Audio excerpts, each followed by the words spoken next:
எனக்கு 1 வருஷம் நல்லா ஆச்சுங்கய்யா. என்னன்னா பயிற்சி பண்ணும்போது என்னன்னா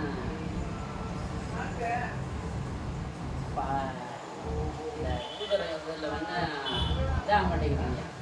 ஃபஸ்ட்டு வந்து சொன்னீங்க, அதுக்கடுத்து என்னால் தூக்கம் வந்துருக்குங்க. இல்லாட்டி அப்படியே மௌனன்னு அதாவது இந்த எதுவுமே இல்லாமல் என்ன தூக்கத்துட்டு இருந்தால் அந்த நிலையில் இருக்குங்க.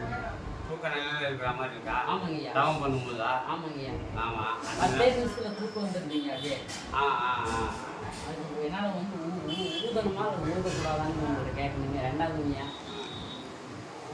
பண்ணிக்கிட்டே இருக்கணும், அதை பண்ண வேண்டியது பண்ணணும். அதாவது இப்போ நீங்கள் வந்து எப்படியே தவத்தில் இருக்கிறீங்க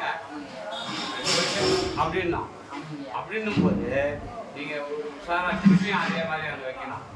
திருப்பியும் அதே மாதிரி அப்படி வைக்கணும். ஏன்னா நம்ம சொக்கி நம்ம தூங்கி அப்படி தான் பழகிட்டோம். புரியுதுங்களா? அந்த இடத்துல நமக்கு உஷார் வரணும்னா நம்ம அந்த இடத்த திருப்பியும் அந்த இடத்த நம்ம வந்து கவனப்படுத்திட்டே இருக்கணும். சொக்கி திருப்பி அந்த இடத்த பார்க்கணும். நம்ம தூங்க விடாமல் அது அந்த இடத்துல நம்ம உணர்வு ஊட்டிக்கிட்டே இருந்தோம்னா நாளடைவில் அந்த அடிக்கிறது நின்று ஒரு இடத்துல உணர்வு உண்டாகும். அதை நம்ம தொடர்ந்து பண்ணிக்கிட்டே இருக்கணும். ஒன்றும் தூங்கிடக்கூடாது. என்ன சொக்கி விழுகிற மாதிரி நம்ம வந்து இது பண்ணக்கூடாது அப்படின்னு நினைக்கவும் கூடாது. அது தொடர்ந்து அந்த இடத்த உணர்வு ஊட்டி உற்சாகப்படுத்தணும். ஏன்னா நம்ம பிறந்த நாள்லேருந்து இன்னைக்கு வரைக்கும் அப்படியே இடத்துல போகும்போது அப்படியே போயிடுவோம். நமக்கு யாருக்குமே தெரியாது, தூக்க நிலைக்கு போயிடுவோம். நம்ம தூக்கத்துலேருந்து விழிப்பு உண்டாகும். சாப்பாடு போடுங்க. தூக்க நிலையிலேருந்து விழிப்பு நிலை நமக்கு வரணும். அது இப்போ என்ன பண்ணணும், நம்ம அந்த இடத்துலயே கவனமாக இருந்து நம்ம வந்து அதை தட்டி நம்ம உஷார்படுத்தணும். தூங்குதா? தூங்காதா? உஷாராக இருக்குது அப்படி திருப்பி அங்கேயே பார்க்கணும். திருப்பியும் வந்து உஷாராக இருக்குது அங்கேயே பார்க்கணும். அந்த மாதிரி உணர்வு நம்ம அந்த இடத்துல ஊட்டணும்.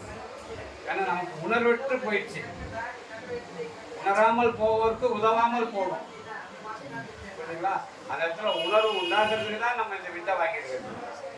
தூங்காமல் தூங்கி சுகம் பெறுவது எக்காலம் பட்டியல் சொல்லியிருக்கேன். இந்த மாதிரி நாம் வந்து தூங்காமல் தூங்கி சுகம் பெறணும்னா நம்ம அந்த தூக்க இடத்துல இருந்து நம்ம உஷார் நிலைக்கு வரணும். அதை நம்ம தொடர்ந்து பயிற்சி பண்ணுங்க, நல்லா பண்ணுங்க. மாதம் இங்கே வாங்க. சரிங்க. இங்கே வந்துடுங்க, நம்ம தயார் பண்ணிடலாம். ஒன்றும் பிரச்சனை இல்லை. வாசி இழுக்க என்னால் வந்து இல்லை நடந்து போகும்போது வந்து அந்த மூச்சு இது வந்து வருதுங்க, உட்காந்து அது வரமாட்டேங்குது. அது வாங்க, அடுத்த மாதம் பௌர்ணமிக்கு ஒரு நாள் முன்னாடியே வந்துடுங்க. சரிங்க. கூட இருந்து பயிற்சி பண்ணுங்க, உங்களை சரி பண்ணிட்டாங்க. சரிங்களா? சரிங்க. அப்புறம் வெட்ட வெளியில் பண்ணலாமா? வெட்ட வெளியில் எல்லாரும் பார்க்கும்படி பண்ணக்கூடாது, கத்தி சத்தமாக எடுக்கக்கூடாது.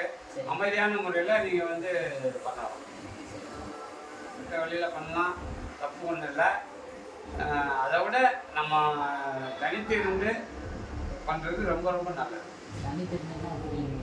இப்போ நம்ம ஒரு வீடு இருக்குது, நம்ம வீட்டில் வீடு இருக்குன்னா ஒரு ரூமில் தனியாக நீங்கள் இருந்து பண்ணலாம். இல்லைங்க, சின்ன ரூமில் தாங்க நான் குடியிருக்கிறேன். சின்ன ரூமில் குடியிருக்கேன், ஃபேமிலியோட குழந்தைகளோட இருக்கனால நான் மட்டும் அந்த டிஸ்டர்பன்ஸை நீங்கள் டிஸ்டி பார்க்கணும்ல. டிஸ்டி பார்க்கறதுக்கு செவத்தை ஒட்டி நீங்கள் உட்காந்து பண்ணலாம். நீங்கள் டிஸ்டை இப்படி பார்த்து கூட நீங்கள் பண்ணலாம். ஆனால் வடக்கு திசை பண்ணணும் அப்படிலாம் ஒன்றும் கிடையாது. இந்த உலகத்துக்கு வடக்கு திசை அதுன்னு சொல்கிறீங்க. உங்களுக்கு வடக்கு எதுன்னு தெரியுமா? தெரியாது. நீங்கள் மேல் நோக்கி பார்க்குறீங்களா? தான் வடக்கு. குரு அங்கே தான் இருக்காரு, வடக்கு நோக்கி தான் குரு இருக்காரு. அதனால் உலகம் அண்டத்தில் உள்ளது பிண்டத்தில் உள்ளதுன்னு சொல்லியிருக்கு. அண்டத்தில் என்னெல்லாம் நீங்கள் பார்க்குறீங்களோ அதெல்லாம் உங்கள் பிண்டத்தில் என்ன இருக்குதுன்னு பார்க்கணும். எங்கே எப்படி இருக்குதுன்னு பார்க்கணும். இல்லை அந்த வடக்கை விட்டுடுங்க, நமக்கு அது தேவையில்லை. நம்ம வடக்கு மேல் நோக்கி தான் இருக்குது, அது பாருங்கள். சரிங்களா? அதனால் நீங்கள் திசையெல்லாம் நீங்கள் பார்க்க வேண்டியது. நீங்கள் பார்க்க வேண்டியது பூர்வ மத்தியத்தை, கவனத்தை அங்கேயே வைக்க வேண்டியது. அதுதான் நமக்கு வட திசை. ஏன்னா குரு பார்வை அங்கே தான் இருக்குது. வேறு என்ன சொல்லியிருக்கோம்? சாப்பாடு உணவு கிளம்பிக்கலாமா?